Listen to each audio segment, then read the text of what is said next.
Bonjour et bienvenue sur Mon Financier. Nous sommes le vendredi 20 juin. La nouvelle du jour, vous la connaissez, c'est le match de foot de ce soir. La France s'arrêtera à 21 h pour son avenir sur le mondial. Soyons plus sérieux. Aujourd'hui, le délire, c'est l'affaire Alstom. Il faut quand même imaginer qu'hier, tout simplement, le cours a perdu 6% avec l'offre censée être améliorée de General Electric du fait de la pression du gouvernement.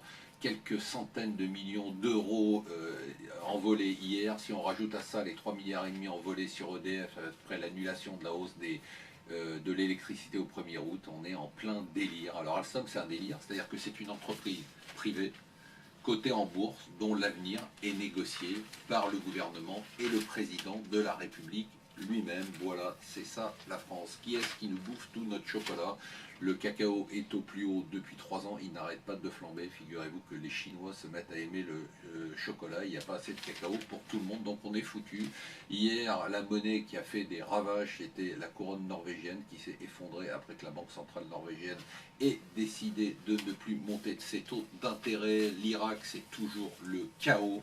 Et bien évidemment, regardez ce que fait Barack Obama. Eh bien, il envoie 300 conseillers. 300 conseillers, si c'est avec ça qu'il pense qu'il va arrêter le soulèvement en Irak, eh bien probablement qu'il a de peu d'espoir à se faire. Et on termine par une nouvelle extrêmement étonnante, une étude qui a été faite sur le PEA-PME. Figurez-vous, et là c'est quand même assez décourageant, que le PEA-PME marche bien. Le problème, c'est que l'argent qui est investi dans le PEA-PME ne va pas dans les PME et les ETI françaises parce qu'il n'y a pas assez d'ETI françaises et il va sur des ETI allemandes à 45%.